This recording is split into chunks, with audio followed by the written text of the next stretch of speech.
Hi, I'm Christina from York Professional Care and Education. I am a nature educator and camp director, and today I'm here to talk to you about the daisy chain.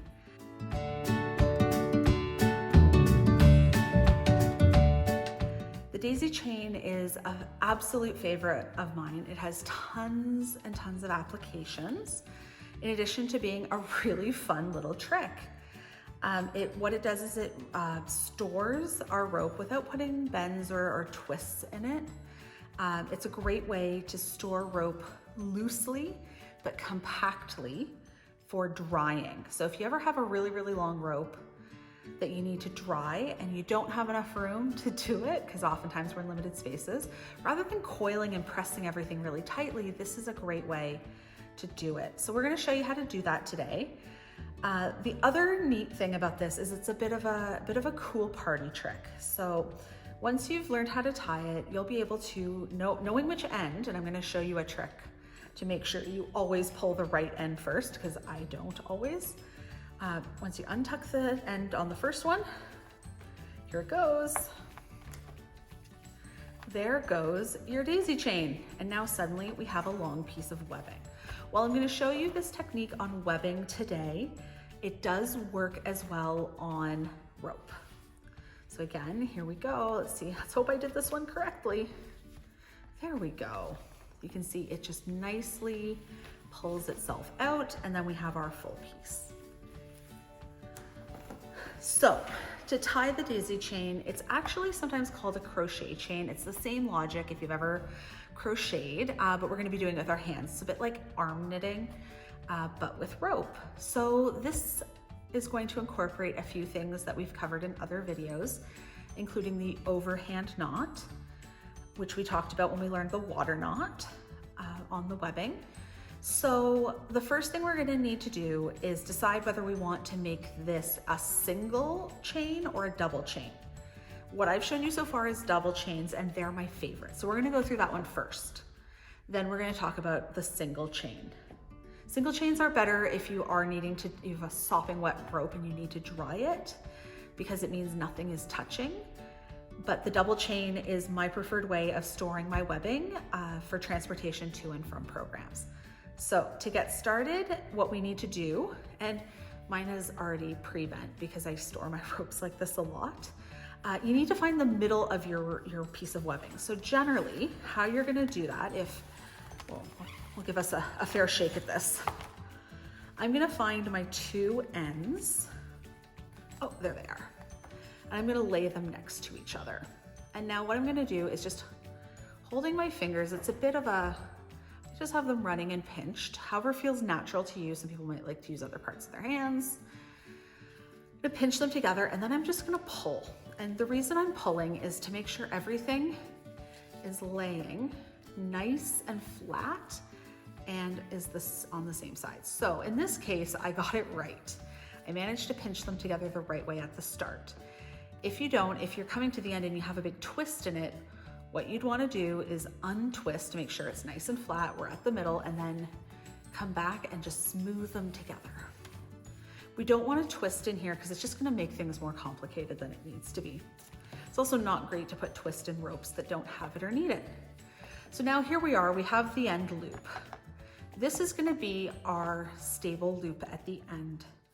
So this bit is where if you need to store it or you're going to carry it, you could actually clip a loop through this. So what I need to do is I need to do my overhand knot. How I'm going to do that is, again, I'm a right-handed person, so I'm going to be tying this knot with my right hand. I'm going to lay it across my palm. I'm going to leave the loop hanging down at the bottom. Now I'm going to take the two sides together. At this point, we're going to consider this one piece. Even though it's two bits of webbing, we're going to treat it like one piece. We're going to come around, and now what we need to do is, using our right hand, we need to make a loop. And what we're going to do is we're going to stick that loop from our thumb to our fingertips.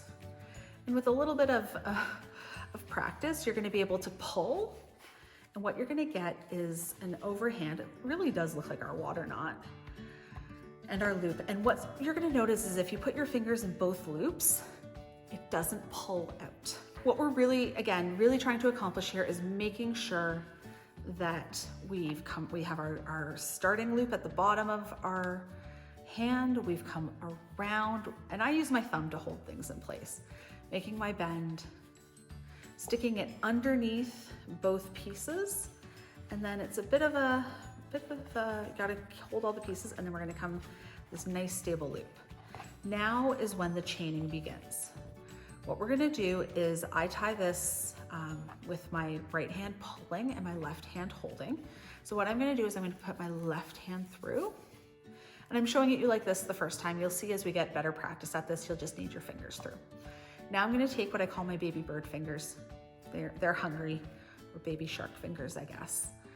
And I'm going to, now this is our tail end, bring it up with my right hand, grab it with my left hand, and now doing a bit of a maneuver, I'm gonna use different parts. We're gonna bring that loop through the loop. And then we're gonna repeat. My hands are here, I stick my baby bird fingers in, I take my baby bird fingers here, grab it, pinch it. Now I like to hold this loop at the bottom to hold everything in place. Now I've made a really big loop here. It's gonna make for a very sloppy chain. So I'm gonna pull that back down so there's just enough room to get my baby bird fingers in, pinch it and pull. Through, pinch, pull, through, pinch, pull, through, pinch. Now, with this much tail left, I'm not sure whether I'd be able to get another loop and a tail, and if I leave it with just a loop coming through, it may pull out on its own. So what I'm gonna do on the last time is just pull it all the way through. So now, this should look like what we started with. We have our cut tails over here, and we have our loopy end. So I'm gonna bend this so you can see the whole thing. I have my loopy end and my cut tails. When it's time to undo it, I'm gonna look to my cut tails. My loopy end is great because again, it's not gonna pull out when I pull on it. And in fact, if I try to undo this loop, to undo the whole thing, it's just gonna get caught again and again and again. So what I'm gonna do again, to do the magic unzipping, as I think of it, is I'm coming down here, I'm gonna pull the tails out of only the last loop. And then I can just pull, and it undoes. So again, let's review the whole thing. We're gonna start, remember, don't start with our cut ends if we want this to undo nicely. We find our doubled end. We tie our overhand knot on a loop. So again, it comes across the palm, and then we're treating this like it's one piece. So it all comes through, it all gets tightened. Because this is our knot dressing. For those who've watched other videos with me, you know I like my knots well dressed.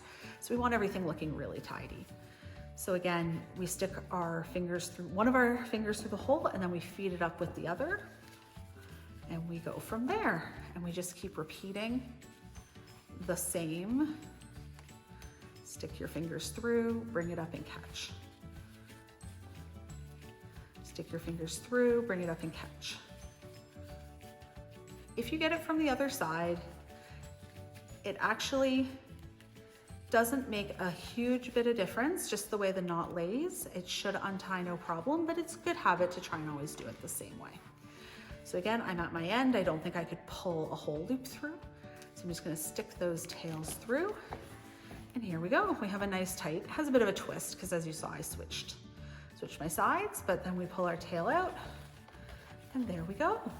So that is how we tie a daisy chain. At the beginning I mentioned we might want to do it singly. The only difference that we would do is rather than finding a doubled end, we're gonna start with a single end. And just like our water knot, we're gonna come around and tie it, but we're doing that water knot with a loop. And again, we're seeing that if I pull on the end and I pull on the loop, it gets tighter. So that means we've tied it correctly. So now I'm just gonna go quickly, and this is kind of how I do it when I'm just on my own doing my own practice, is I'm gonna come through, I'm going to just keep doing this, and